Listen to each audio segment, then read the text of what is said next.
जावरिया सरगोदा मोहसिन इंसानियत हुजूर अकरम सल्लल्लाहु अलैहि वसल्लम के ज़हूर कुदसी का मुबारक दिन जावरिया में मजहबी अकीदत और एहतराम से मनाया गया।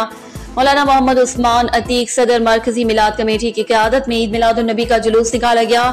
उनके हमरा मियाँ सैफुर रहमान महर जमीरुल हसन जावरी, राना मोहम्मद अबू बकर, राना मोहम्मद अकील शहरियार भट्टी, ख्वाजा मोहम्मद नासिर, नियाज अहमद समेत सैकड़ों मौजूद थे। शुरका जुलूस से मौलाना उस्मान अतीक, मौलाना मोहम्मद उमर मदीना ने खिताब करते हुए कहा कि हुजूर की दुनिया में तशरीफ आवरी से रब्बे कायनात ने जुल्म के अंधेरों को खत्म कर दिया। आमना के लाल अब्र रहमत बनकर इंसानियत पर ऐसा बरसा कि कायनात तौहीद और रिसालत की रोशनी से मुनव्वर हो गई। उन्होंने कहा कि हुजूर अकरम सल्लल्लाहु अलैहि वसल्लम के अस्वा हुस्ना में ही दुनिया और आखिरत की फलाह कामयाबी मुजम्मर है। आपकी आमद और बाइस ऐसी नेमत उज़्मा है जिसे अल्लाह ताला ने कुरान पाक में एहसान अजीम करार दिया। अल्लाह ताला हम सबको अस्वा हुस्ना पर अमल पैरा होने की तौफीक अता फरमाए, आमीन। रिपोर्ट जफर अब्बास, तहसील रिपोर्टर, शाहपुर, जावरिया।